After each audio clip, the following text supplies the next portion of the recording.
À l'ombre du coaching. À l'ombre du coaching. L'émission hebdomadaire conçue pour votre bien-être. À l'ombre du coaching, c'est 28 minutes de plaisir et de découverte. Sous l'arbre à palabres avec le coach Patrick Amon-Pouillon. Précieuse créature de Dieu, bonsoir et merci de choisir la bonne part. Pour le professeur et coach Patrick Amon-Pouillon, le pardon est le meilleur médicament contre toute maladie, mais aussi la clé pour le bonheur, la prospérité et la paix du cœur. C'est quoi le pardon? En quoi le pardon peut guérir un malade? En quoi le pardon peut être une clé pour le bonheur, la prospérité et tous les bons? Dans cette émission spéciale sur le pardon, nous allons à la rencontre du numéro 1 mondial du coaching, le très respecté professeur et coach Patrick Amon-Pouillon, pour nous aider à répondre à toutes nos questions relatives au pardon. C'est tout de suite et maintenant depuis le studio Comelan Bernard Pouillon. Surtout, n'oubliez pas de liker et de partager cette émission pour contribuer au bonheur de l'humanité. Bonsoir, coach Pouillon. Bonsoir. Dites-nous d'entrée de jeu ce qu'est le pardon. Le pardon, c'est le fait de renoncer à mon droit de vengeance. Quelqu'un m'a fait du mal, j'ai le droit de lui faire du mal et je renonce à ça. Je vais vous donner un exemple palpable qui vous permet de comprendre. Lorsque quelqu'un me fait du mal, c'est comme si il me doit désormais quelque chose. Il me doit ma vengeance. Je vais l'expliquer autrement. Il m'a giflé. Oui. Donc, il me doit le fait de le gifler en retour. Et moi, je renonce à ça. C'est ça, le pardon. Moi, je renonce à mon droit de lui faire du mal. C'est ça, le pardon. Si le pardon est le fait de renoncer à son droit de vengeance, peut-on dire que chacun est libre de choisir de pardonner ou pas? Oui, à condition que je comprenne que choisir de ne pas pardonner, c'est choisir de souffrir. Choisir de pardonner, c'est choisir d'être heureux.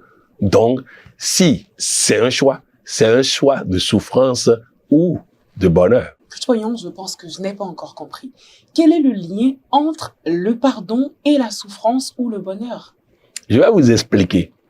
À Cotonou, une dame me dit que son mari a fait la cour à sa meilleure amie. Elle a donc décidé de ne pardonner ni sa meilleure amie, ni son mari. Naturellement. Les deux personnes qu'elle fréquente le plus dans sa vie, les deux personnes qu'elle aime le plus dans sa vie, elle décide de les écarter de sa vie. Elle sera heureuse? Bien sûr que non. Bien sûr que non. Elle a donc choisi de souffrir en ne pardonnant pas. Elle perd progressivement et définitivement sa meilleure amie et elle perd progressivement et définitivement son mari. Voilà le choix de ne pas pardonner. À Bamako, une merveilleuse dame est venue me voir. Elle dit qu'elle a une fièvre typhoïde qui ne guérit pas. Cela ne vous arrivera jamais. Elle me demande donc mon aide pour l'amener à notre église afin qu'on prie pour elle. Je l'ai amenée à l'église et le pasteur a dit n'avoir pas reçu de prier pour elle. Donc, je lui ai dit, elle peut passer me voir à la maison le soir et je vais prier pour elle. Elle est partie de là. Et quelques heures après, elle m'envoie un message. Président, au fait, est-ce que vous vous rappelez du thème du message du jour? J'ai dit oui, le pardon. Elle dit au fait, quand j'ai quitté là-bas, j'ai senti une forte envie de pardonner les deux personnes que j'ai juré dans ma vie de ne jamais pardonner. Je suis allé les voir, on s'est pardonné, on s'est embrassé, je suis rentré à la maison et immédiatement a disparu tous les symptômes du mal dont je souffrais. Je suis tranquillement dans la maison, en train de déguster un bon plat. La fièvre a disparu, ceci a disparu. Que Dieu vous bénisse abondamment. Vous comprenez donc que choisir de ne pas pardonner, c'est choisir de détruire sa vie, c'est choisir de se poignarder et de penser que l'autre va ressentir les effets. Il m'a fait du mal et je fais doublement du mal à moi-même en refusant de pardonner. Quelqu'un a dit, il m'a violé et je me viole moi-même en refusant de pardonner. Coach Pognon, ça fait peur de vous entendre quand on sait le nombre de personnes de par le monde qui ont décidé de ne jamais pardonner. Expliquez-nous encore avec d'autres exemples en quoi le refus de pardonner est un choix de souffrance. En 1996, Nicéphore Soglo a perdu les élections. J'étais de ceux qui ont pleuré sérieusement. Pleurez. On pleurait sérieusement. Ma sœur a pleuré toute la nuit jusqu'au lendemain matin. Aucun de nous n'était engagé politiquement, mais on croyait véritablement en cet homme. On croyait en la possibilité de cet homme de faire des choses extraordinaires. On était donc convaincus que 5 ans après, Nicéphore Soglo va certainement gagner les élections et revenir au pouvoir. Nicéphore Soglo n'a pu jamais revenir au pouvoir parce qu'il a eu du mal tout le temps à pardonner ceux qui ont tout fait pour qu'il n'ait pas ce deuxième mandat. Il a passé tout le temps à se plaindre d'eux. Lorsque vous le rencontrez en audience, il va prendre un long moment d'abord pour se plaindre de telle ou telle personne avant de demander pourquoi vous êtes là. En fait, il n'a pas pardonné et il n'a pas pu avoir un deuxième mandat. Il a donc privé les Béninois de la compétence qu'il a dans la gouvernance de ce pays parce qu'il a refusé de pardonner. Ne pas pardonner, c'est perdre et tout perdre. Peut-on donc conclure que refuser de pardonner, c'est choisir de boire du poison à petits coups? Oui, oui. Refuser de pardonner est décider de boire du poison à petits coups. Je vous donne l'exemple ou l'enseignement de Nelson Mandela, cet homme exceptionnel que le monde ne peut pas, ne doit jamais oublier. Cet homme exceptionnel, lorsqu'il était président de la République, est allé déjeuner avec ses gardes-corps. Vivement que Dieu donne à nos dirigeants la sagesse nécessaire pour apprendre à déjeuner avec le garde-corps. Il était donc allé déjeuner avec ses garde-corps parce que ces garde-corps étaient importants pour lui. Des personnes qui s'occupent de ma sécurité sont tellement importantes pour moi que je leur dois considération et respect. Il est donc allé déjeuner avec eux. Et pendant le déjeuner, il soulève la tête et vit un monsieur un peu plus loin.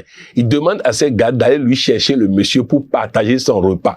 Le monsieur est venu et ils ont mangé. Le monsieur tremblait. Les gardes-corps pensaient que le monsieur était malade, proposaient de retirer le monsieur pour la sécurité du président. Le président leur ordonne de laisser ce monsieur-là.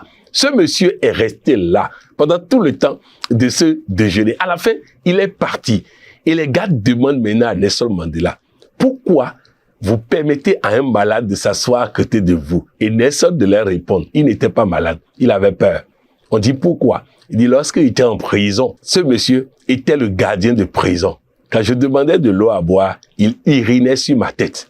Et le gars dit, mais il fallait nous dire de l'arrêter et de le mettre en prison. Il dit, écoutez-moi bien, lorsqu'il avait le pouvoir sur ma vie, il m'a fait du mal. Aujourd'hui, j'ai le pouvoir de lui rembourser ça. Si je le fais, je lui donne de nouveau le pouvoir, un jour, de me rembourser ça en retour. En décidant de le pardonner, je mets fin à toute possibilité pour lui de me faire du mal. Autrement dit, lorsqu'on pardonne, on arrache à l'autre toute possibilité de nous faire du mal. Socrate faisait une discussion avec quelqu'un sur la loi du talion.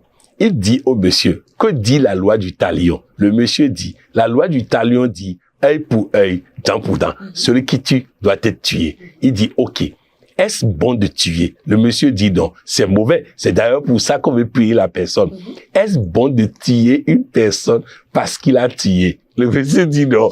Il dit, vous voyez, la loi du talion fait 2 coupables au lieu d'avoir un seul coupable. Vous avez dit que c'est mauvais d'avoir un coupable et vous fabriquez un deuxième coupable en appliquant la loi du talion. Donc c'est important. Celui qui vit dans la loi du talion, il m'a fait du mal, je vais lui faire rembourser. Il m'a fait du mal, il va voir. La première personne qui voit, c'est toi-même. Car le temps, l'énergie et autres que tu utilises pour préparer ta vengeance te détruit d'abord toi-même. Et ce n'est pas tout. Écoutez bien, l'énergie que tu utilises pour préparer ta vengeance crée en toi un désordre émotionnel qui éloigne de toi argent, santé, bonheur, mariage et tous les bons. Alors oui, nous devons pardonner pour libérer notre vie. Nous devons pardonner pour tout gagner. Nelson Mandela dit que lorsqu'il quittait la prison de Robben Island et que il marchait dans la cour pour aller vers le portail, une voix lui dit, si tu sors d'ici et tu ne pardonnes pas ceux qui t'ont mis en prison, tu seras dehors, mais dans une prison à ciel ouvert. Coach Pouillon, vous parlez tellement bien que lorsqu'on vous écoute, on a juste envie de faire ce que vous dites.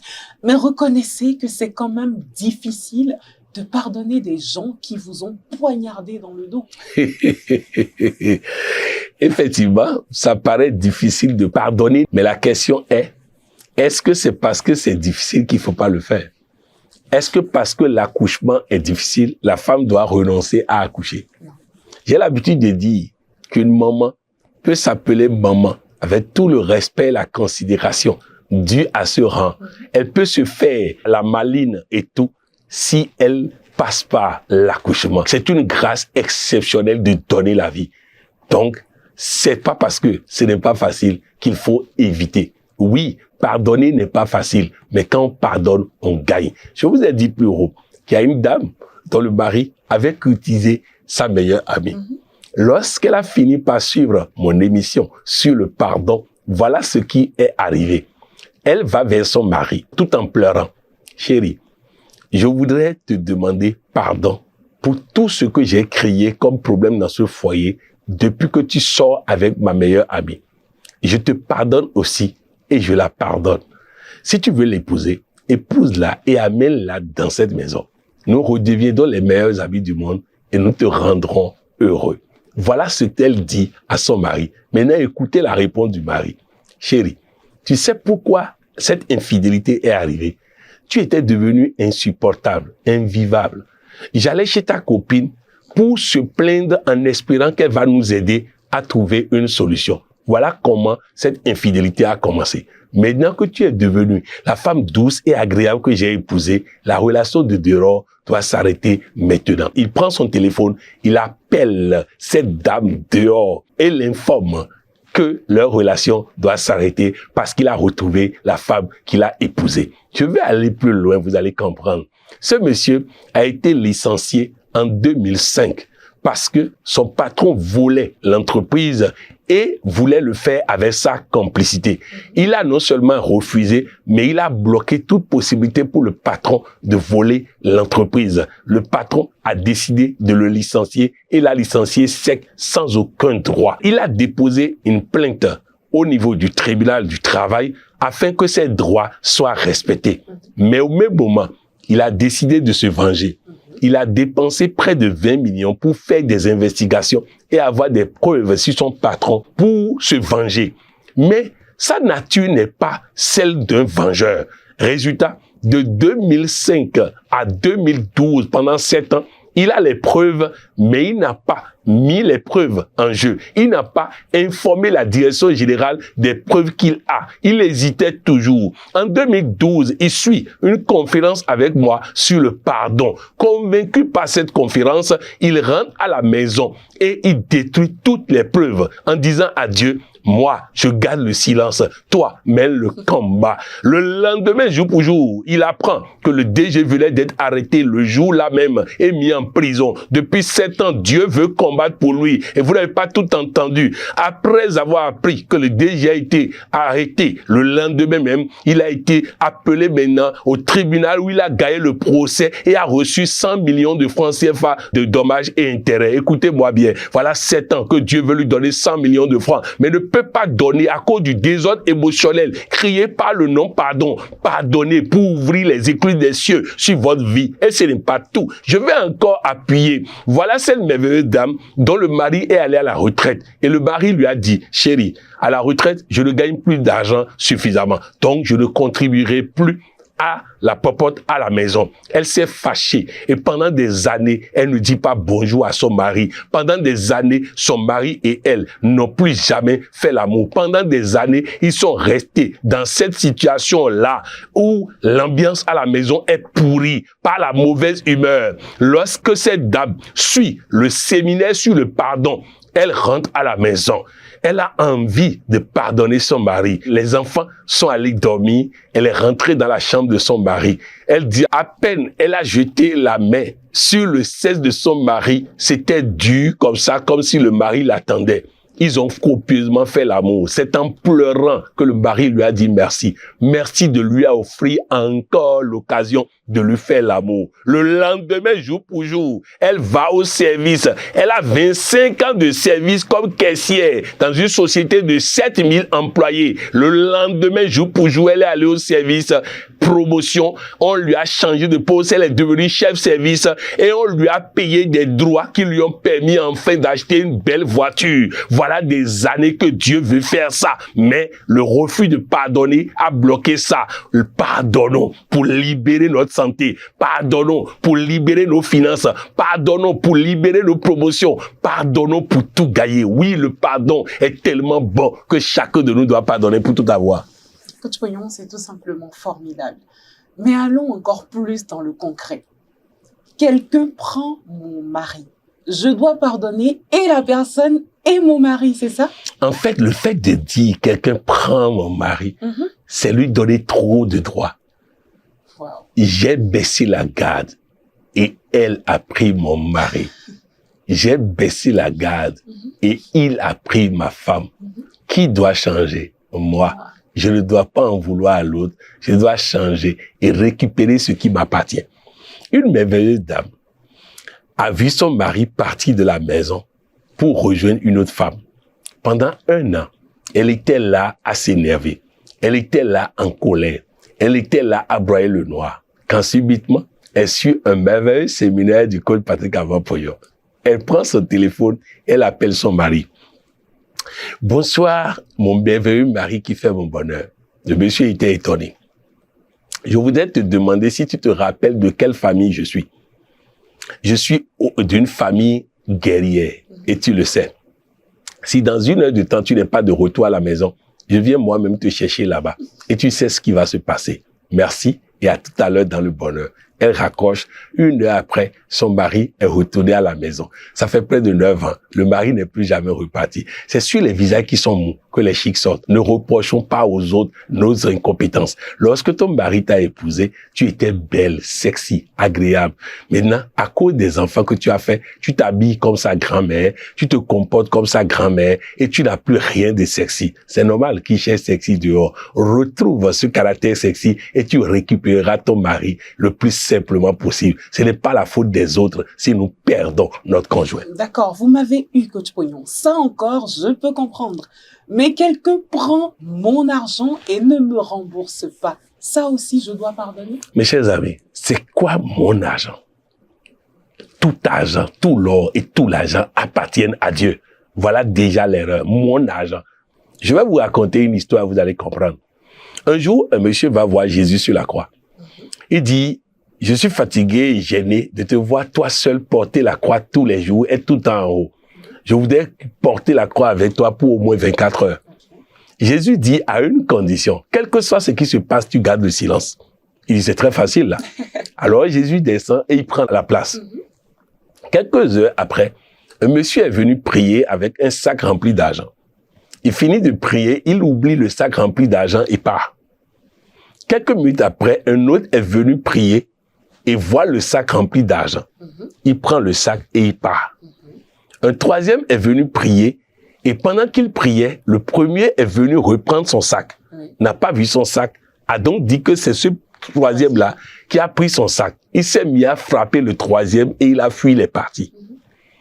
Jésus revient maintenant et demande au jeune homme, est-ce que tu as respecté ce que j'ai dit? Il dit, oh, toi qui es juste là, tu aurais réagi depuis le premier. Moi, j'ai gardé au moins le silence jusqu'au troisième. Et Jésus de lui expliquer. Le premier m'a demandé de le débarrasser de ses problèmes. C'est cet argent qui lui posait problème. C'est pourquoi je l'ai fait oublier l'argent. Il a donc laissé son problème ici et il est parti sans son problème. C'est quoi mon argent? Ensuite, le deuxième est venu me prier pour que je puisse lui donner de l'argent. Voilà pourquoi j'ai ouvert ses yeux sur l'argent et je l'ai amené à prendre. Le troisième voulait prendre un bateau qui allait faire un accident et couler. Je voulais qu'il soit ici en train d'être frappé pour ne pas prendre le bateau. À cause de toi, il a pris le bateau, il est mort. Ce que nous voyons n'est pas ce qui est. Retenez ceci, quand Dieu ferme une porte d'argent et autres, c'est qu'il a ouvert une porte plus grande. Alors se focaliser sur « on a pris mon argent, je ne peux pas pardonner », c'est perdre l'occasion de voir la grosse masse d'argent que Dieu a à côté pour moi. Donc oui, je dois pardonner. Au-delà de pardonner, je dois m'occuper de mon besoin d'argent et non me focaliser sur quelqu'un qui n'a peut-être pas de l'argent pour me rembourser. Mais pardonner, n'est-il pas donner à l'autre l'opportunité de me faire de nouveau du mal? Non, si vous avez suivi mon développement, l'autre m'a fait du mal parce que sans le savoir, je lui ai permis. Ok. Donc je pardonne, je tire les enseignements et je ne donnerai plus à quelqu'un l'opportunité de me faire ça. C'est de ça il s'agit. Je donne un exemple très simple. J'ai rencontré un homme, rapidement, il est venu faire connaissance des parents et on s'est mariés. Et il a commencé par massacrer ma vie. Cela ne vous arrivera jamais. Maintenant, je sors de cette relation.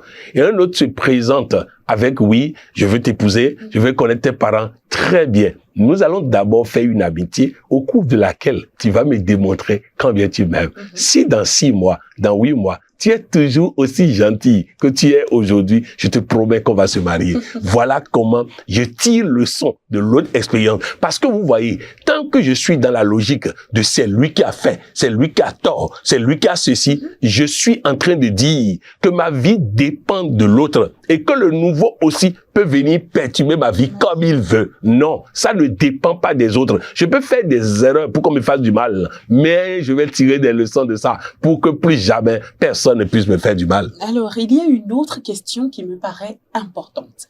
Est-ce que pardonner, c'est oublier, Coach Poyo? À l'idéal, oui, parce que David a tué quelqu'un pour prendre sa femme. Mais Dieu dit que personne ne lui a jamais obéi plus que David. Parce que Dieu a pardonné et oublié. Alors, si nous voulons avoir les attributs de Dieu, nous devons oublier lorsque nous pardonnons. Mais si nous n'avons pas les attributs de Dieu, l'essentiel est d'abord de pardonner. L'oubli peut venir après. Est-ce à dire que celui qui nous offense n'a même pas à s'excuser, Coach Poyo? En fait, depuis le début de cette émission, je suis en train de parler de celui qui est offensé. Parce que celui qui est offensé souffre plus que celui qui a offensé. Parce que lui, il est en train d'utiliser l'offense pour se pourrir davantage la vie. Alors que l'autre a peut-être oublié même qu'il m'a fait du mal. Donc, nous avons parlé tout le temps de celui qui est offensé. Quant à celui qui offense, il doit faire comme David. Si Dieu a dit que personne ne lui a obéi plus que David, c'est parce que chaque fois qu'on convainc David qu'il a mal fait quelque chose, il se répand en excuses automatiquement. Contrairement à Adam, qui au lieu de reconnaître son tort, a dit à Dieu que c'est sa faute, que c'est la femme qui lui a donné qui a fait ça. Donc, il refuse son tort. Alors que David a pour habitude d'accepter son tort. Moi, je vais jusqu'à dire que j'ai tort ou pas. Je demande pardon chaque fois que quelqu'un dit qu'il est offensé par mon comportement.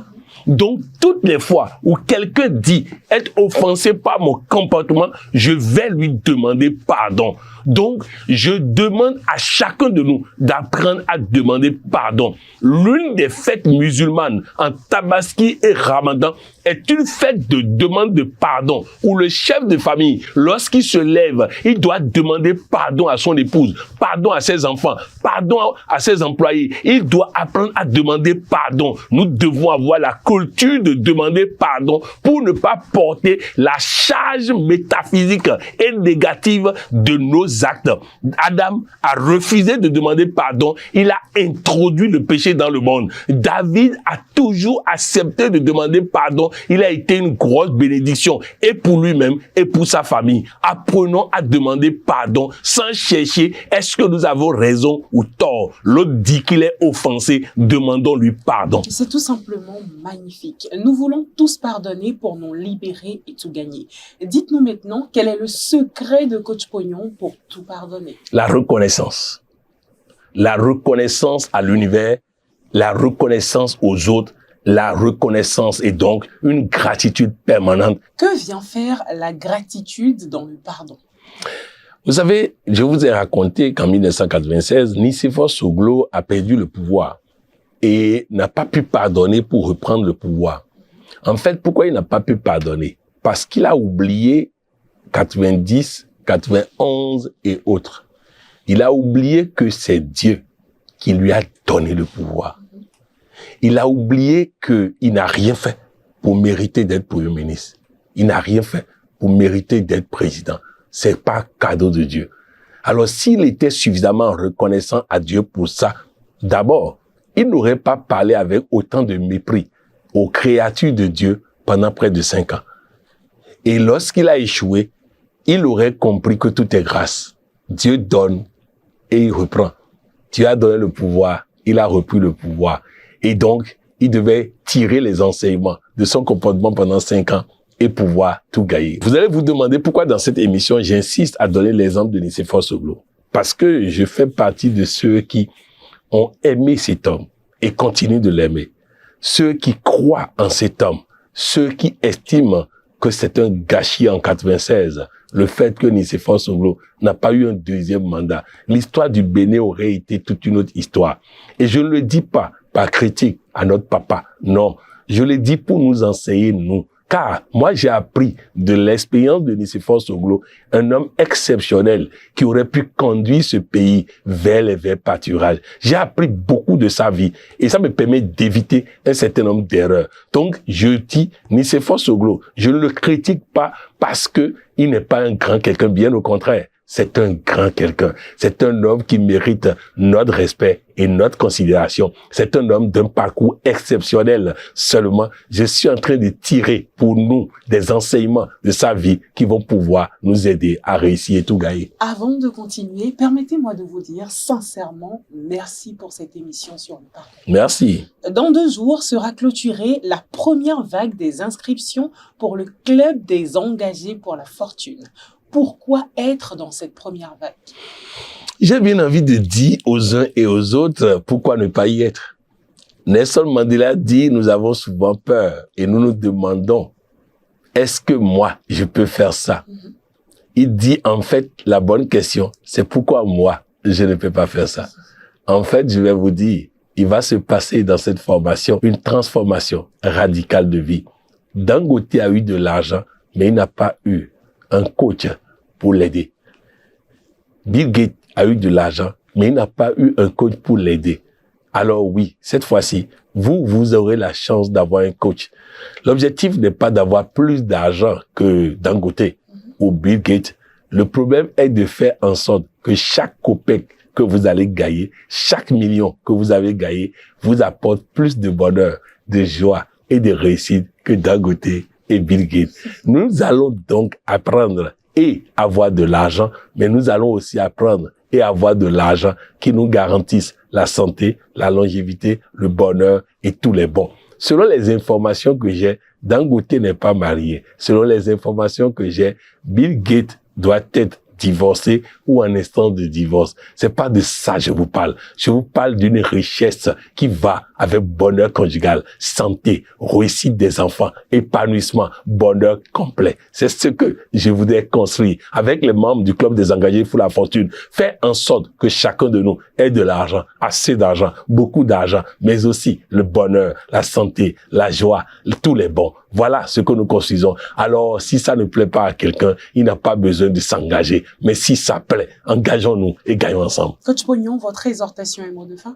Dis aux uns et aux autres, le bonheur est disponible. Mais pour ça, il faut libérer son être. Il faut libérer sa vie. Il faut libérer notre âme pour pouvoir réussir et tout gagner. Pardonner, c'est se libérer. Pardonner, c'est se donner le droit d'être en bonne santé, heureux et riche. Je n'ai jamais vu quelqu'un qui refuse de pardonner être en bonne santé. Je n'ai jamais vu quelqu'un qui refuse de pardonner être heureux. Je n'ai jamais vu quelqu'un qui refuse de pardonner être riche. Le non-pardon est une prison. Sortons tous de cette prison et soyons libres et heureux. Merci, coach. Merci.